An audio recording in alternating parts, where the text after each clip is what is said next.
नमस्कार, मैं श्यामगिरी। आप देख रहे हैं टीएफडी इंडिया लाइव। टीएफडी इंडिया लाइव में आप सभी दर्शकों का स्वागत है। बिहार के अंदर नीतीश कुमार ने सम्राट चौधरी सरकार को लंबा वाला चिट्ठा थमा दिया कैबिनेट विस्तार के लिए, यानी कि जेडीयू के मंत्री बन जाए, बाकी कोई बने या ना बने, नीतीश कुमार को तो जेडीयू से लेना देना है। और यह साफ कर दिया है कि नीतीश कुमार का गठबंधन भाजपा से है, ना कि जीतन राम मांझी, उपेंद्र कुशवाहा, चिराग पासवान से कोई लेना देना नहीं है। उनको क्या मंत्रालय दे रही है नहीं दे रही है वो भाजपा जान ले और समझ ले, और वो भाजपा से समझे। जेडीयू तो सिर्फ भाजपा से गठबंधन है और जेडीयू का हिस्सा तो देना पड़ेगा। अब सम्राट चौधरी सीएम तो बन गए हैं, चिंता में चल रहे हैं। जो सम्राट चौधरी आज यह कहते हैं कि नीतीश कुमार के आशीर्वाद से बने हैं, यह बात तो सही है। तो नीतीश कुमार का आशीर्वाद तब बना रहेगा जब नीतीश कुमार की बातें मानी जाएंगी, अन्यथा नीतीश कुमार तो एग्जिट हो ही चुके हैं, उनके पास बहुत सारा वक्त है। अब तो नीतीश कुमार ने यहां तक कह दिया है कि बीच बीच में दिल्ली जाते रहूंगा, लेकिन पटना रह करके सरकार पर नजर बनाए रखूंगा। यानी कि नीतीश कुमार संकेत बहुत बड़ा बड़ा दे रहे हैं, जो भारतीय जनता पार्टी के लिए शुभ संकेत नहीं दे रहा है। नीतीश कुमार के तरफ से तैयारी बड़ी है, क्योंकि 2030 में जेडीयू की सरकार बिहार में बनानी है, यानी कि भाजपा के साथ गठबंधन नहीं रखेंगे, यह साफ कर दिया गया है। और हर पार्टियों को सपना देखने का शौक है, भले ही 20 साल 6 महीने में जेडीयू की सरकार न बनी हो, लेकिन मुख्यमंत्री कुर्सी छोड़ने के बाद में क्या जानी जेडीयू की सरकार बन जाए। प्रयास अच्छा है, करना भी चाहिए, लेकिन सम्राट चौधरी पर आशीर्वाद कब तक बना रहेगा, इस पर सस्पेंस है।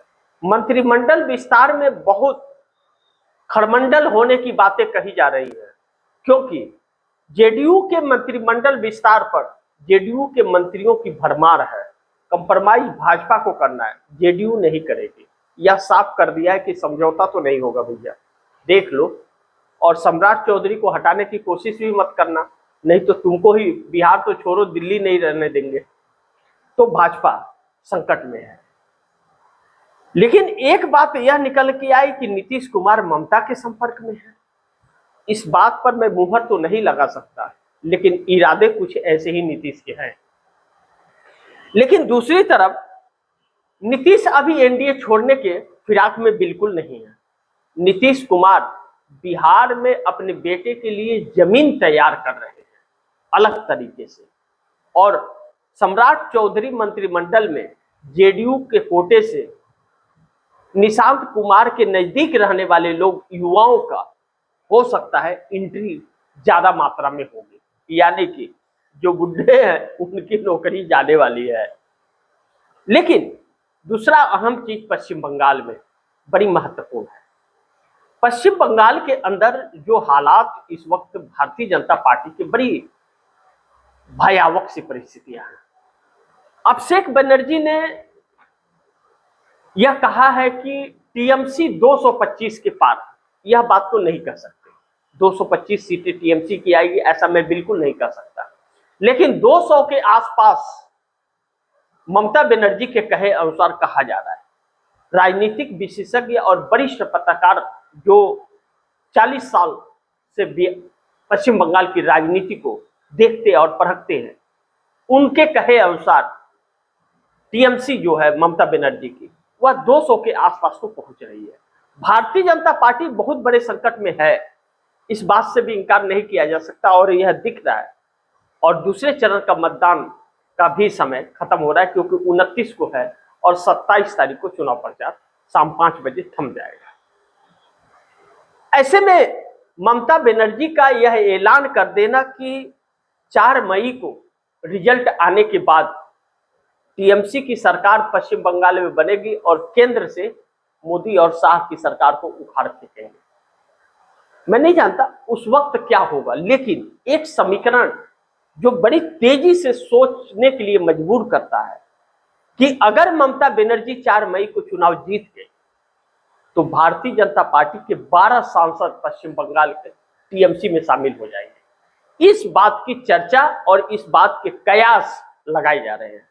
अगर 12 सांसद आ गए टीएमसी में भारतीय जनता पार्टी के, तो जो अभी हाल ही के दिनों में 7 सांसद आम आदमी पार्टी अरविंद केजरीवाल की पार्टी को 10 सांसदों में 7 सांसद राज्यसभा के तोड़ लिए है, वह खुद 12 सांसद लोकसभा से गवा बैठे।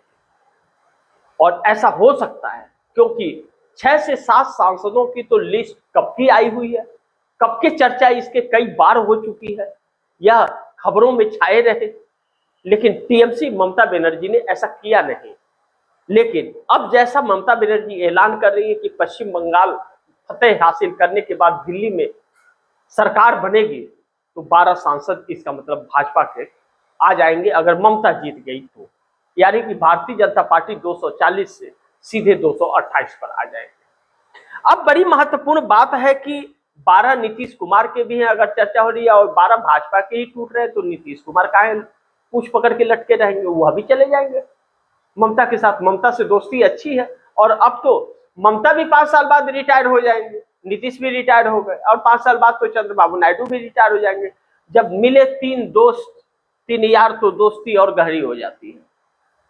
तीनों एनडीए के रहे हैं, तो आखिरी समय में एनडीए को ठेंगा दिखा दे तो फर्क क्या पड़ता है। लेकिन इससे भी महत्वपूर्ण भी कि चंद्रबाबू नायडू भी तो खासे परेशान हैं, उनकी नजर पश्चिम बंगाल पर गड़ी हुई है।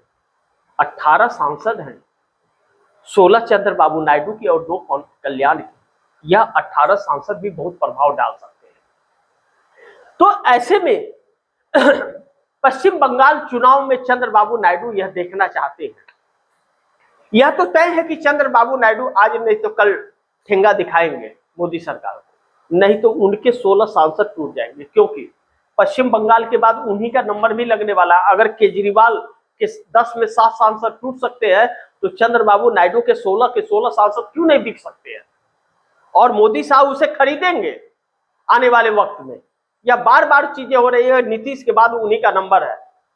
लेकिन नीतीश कुमार इसलिए मजबूर होंगे, जो तेवर दिखा रहे हैं नीतीश कुमार, या जो गहरी साजिश चल रहे हैं, नीतीश कुमार बड़ी ध्यान से समझ रहे हैं कि अगर 10 सांसदों में 7 सांसद अरविंद केजरीवाल के तोड़े जा सकते हैं, तो नीतीश कुमार के 12 सांसद क्यों नहीं तोड़े जा सकते। जबकि नीतीश कुमार के लोग तो मोदी और शाह की गोद में बैठे हुए हैं, उनकी भाषा तक बोलते हैं संजय झा और ललन सिंह, किसी की सुनते ही नहीं। उन्हें जेडीयू से ज्यादा भाजपा की चिंता रहती है। तो भाजपा को एक ऐसे तरीके से झटका देने की कोशिश की जा रही है कि नीतीश के जो 12 रहेंगे, अगर मोदी के साथ जाना चाहे तो वह उनका अस्तित्व खत्म या कोई मतलब ही ना हो, वह कुछ कर ही नहीं पाएंगे, तो मजबूरी हो जाएगा नीतीश के साथ आना। तो ममता बनर्जी ने 12 सांसदों पर कैंची चला दी। 4 मई के बाद रिजल्ट बहुत भयावह परिस्थिति में आ रहा है, और नीतीश कुमार की परिस्थितियां देखकर चंद्रबाबू नायडू भी चिंतित है। जो व्यक्ति अपनी आदतों से बाज नहीं आ रहा, 14 से तोड़ फोड़ जोड़ सब कुछ जारी है, तो ऐसे में उस व्यक्ति के ऊपर और कितना भरोसा कर सकते, जबकि वह व्यक्ति पूरा देश लुटा दिया और किसी चीज का इल्म नहीं है, सिर्फ तोड़ फोड़ के अलावा कोई इल्म ही नहीं है मोदी और शाह को। ऐसे में चंद्रबाबू नायडू 18 सांसदों के साथ, अगर चंद्रबाबू नायडू ने 18 सांसदों के साथ खेल करने की कोशिश कर दी तो 42 सांसद होते हैं। लेकिन नीतीश नायडू तैयार, क्या यह माने कि नीतीश नायडू हुए तैयार, ममता बनर्जी ने साठगांठ कर ली है? अगर ऐसा हुआ तो 42 सांसद इंडिया गठबंधन में चले जाएंगे, और 42 सांसद इंडिया गठबंधन में चले जाएंगे, क्योंकि अगर ऐसा नहीं होता तो ममता बनर्जी ने जो ऐलान किया, कैसे किया, किस बेस पर ममता बनर्जी ने ऐलान किया, अगर नहीं है तो इसके अलावा और कोई समीकरण ही नहीं हो सकता। चिराग पासवान जाएंगे नहीं, एकनाथ शिंदे जाएंगे नहीं, कोई भी नहीं जाएगा मोदी को छोड़ करके, जब तक मोदी सत्ता पे है।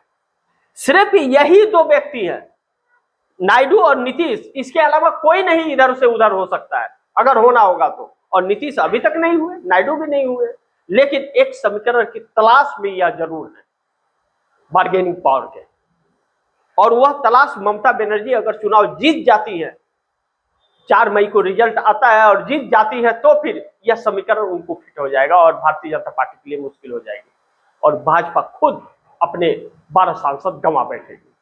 ऐसे में 42 सांसदों का साथ इंडिया गठबंधन को मिलेगा और ममता बनर्जी रंग में दिखेगी। हो ना हो, ममता बनर्जी अभिषेक बनर्जी को सीएम बना करके खुद दिल्ली पहुंच जाए कि भैया चलो, बहुत 3 बार सीएम रही और 1 बार पीएम बन जाती हूं, उसके बाद राजनीति से संन्यास ले लूंगी। कुछ भी संभव है और यह परिस्थितियां बनती हुई नजर आ रही, जिसको लेकर के भारतीय जनता पार्टी बहुत खासा परेशान है। इसलिए आन बान और शान की लड़ाई बंगाल हो गई है।